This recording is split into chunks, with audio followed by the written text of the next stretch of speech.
po at Happy New Year po sa inyong lahat. Ngayon lang po uli ako magbablog. Ito ang una kong vlog sa 2024.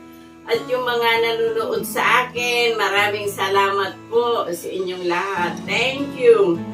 Tapos po, ngayon susunod na taon, sana samahan nyo uli ako sa aking binablog na mga simple-simple lang. Kasi kung ano lang yung nakakayanan ni Lola, yun lang po yung ating ginagawa. Ngayon, ang ibablog ko ngayon guys, ito kasi yung mga pinatahi ko doon sa kaibigan ko sa Quezon. Ayan.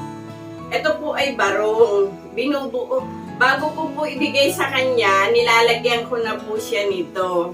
Para naman hindi siya masyadong mahirapan kasi mura lang po ang labor ko dito. Nilalagyan ko na po siya nito. Yan. Yung sa harap. Tapos po, yung kanyang lalagyan ng butones. Yan.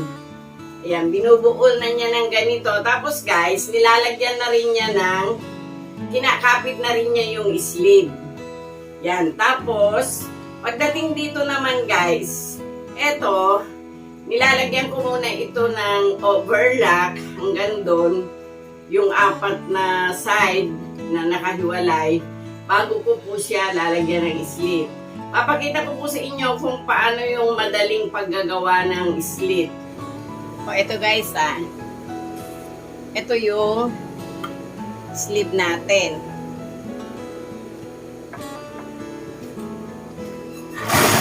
Pag nag-overlock kayo, lagi nyo pong kakapain yung ilalim. Kailangan po laging nakapasok doon. Kasi po, baka po tamaan ng blade. At saka po pag nag-overlock kayo, lagi pong nasa ilalim ang manggas. Kasi pag ito po ang nilagay nyo sa ilalim, pwede pong makain nyo ito. Kasi po ito, mas maluwag siya kaysa doon sa ilalim, sa manggas.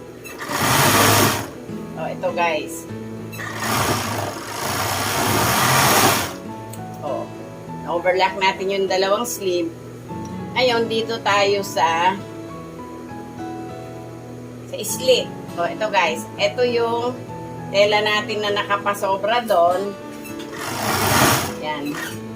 Pagdating po dito, lumabas kayo ng karayom para po makuha nyo yung kurbada nung labas. Ito, dito.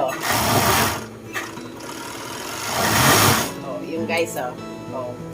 Tapos, pasok nyo ulit.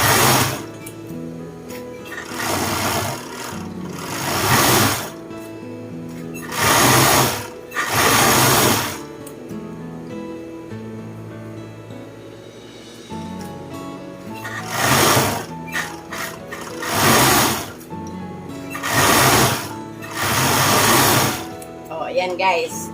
Na-overlock na yung apat na side. Ngayon dito, pumunta kayo dito. Etong collar, yan, pagdikitin nyo. Tapos guys, yan, titingnan nyo kung pareho sila ng haba. Pwede nyo rin naman po idoble kung gusto nyo.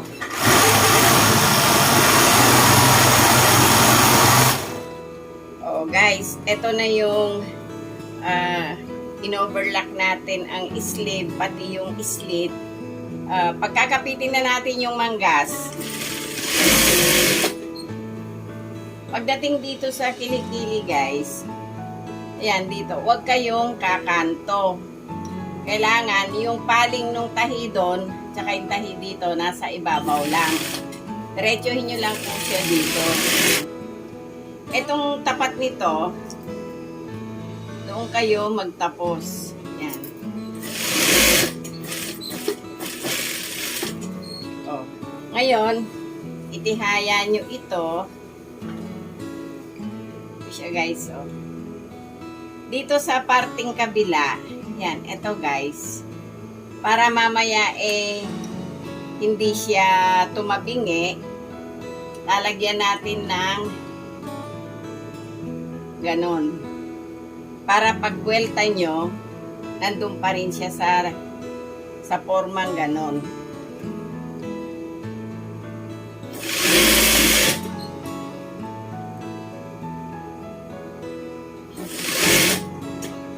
Tusok nyo yung karayon nyo doon.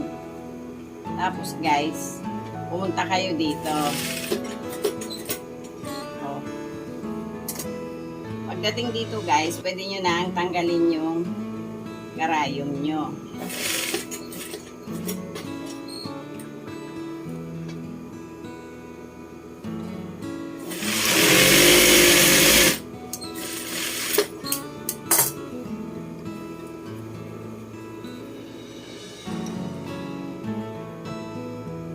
O, yan siya guys. Ito yung slit natin.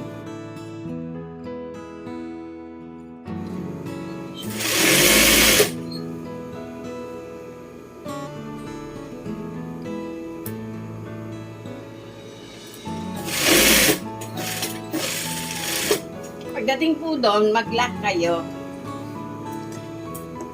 Hindi po kasi pwede nang walang lock.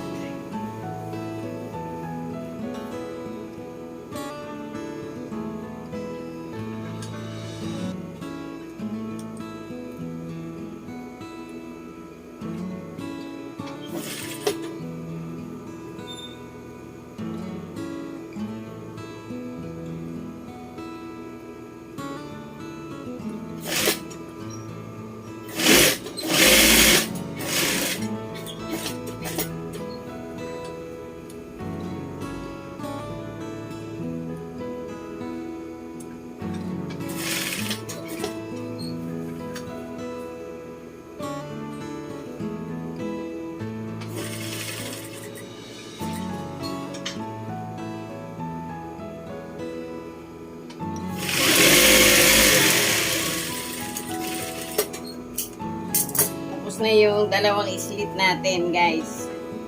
Ngayon, eto kunin nyo ulit yung front, pantayin uli natin.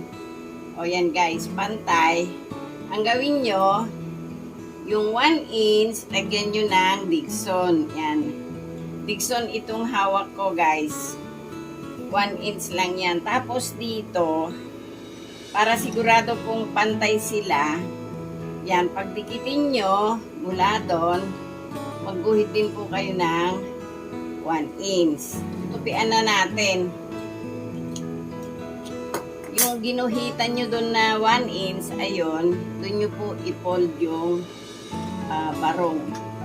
Tapos guys, eto, yung karayom, para po hindi masagwang tingnan, tumakbo po muna kayo ng ganito. Saka po kayo bumalik. Yan, para po matibay siya.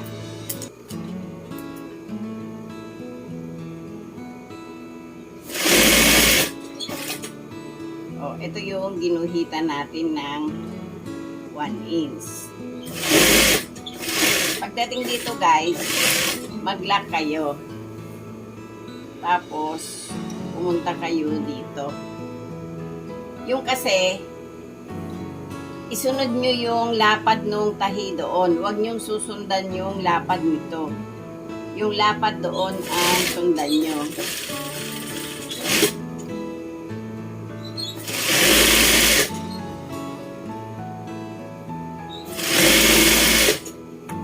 Tsaka pag nagtupi kayo guys, para sure na wala talagang kulubot, etong ganito. Ayun, yung tandaan natin. Hawakan nyo dito.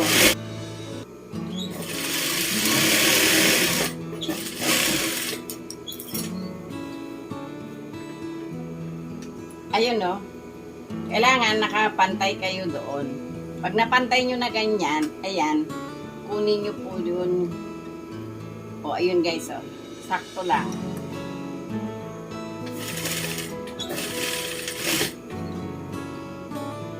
Tapos, ito yung tapusan natin dito.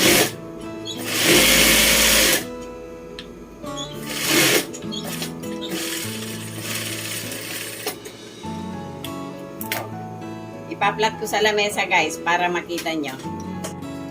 Oh guys, oh. Ito na yung barong natin. Oh. Ito yung laylayan. Oh, kailangan kasi guys, ito, tsaka ito, pantay yung tahi natin at pantay din dito sa laylayan. Yan. Ngayon, pupunta tayo dito sa slit. Oh. Ito na yung slit natin guys. Yan. Ito siya. Pagka kasi ito pinatungan natin, kakapal. Pagka po ganito, ayan, maganda po yung dating. Tapos yung pong kabila, oh, ganun din guys. Yan. Oh, nakita nyo po ba? Oh, yan. Sana nagkaroon kayo ng ideya sa gawa ko ngayon. At sa mga nanonood, mag-ingat po kayo palagi. At God bless po sa inyong lahat. At inuulit ko po, thank you sa mga sumama sa akin ng buong taon. At kahit papaano po, may sinahod na ang inyong lola. Kahit konti lang. Thank you sa YouTube at thank you po sa inyong mga nanonood. Maraming salamat po.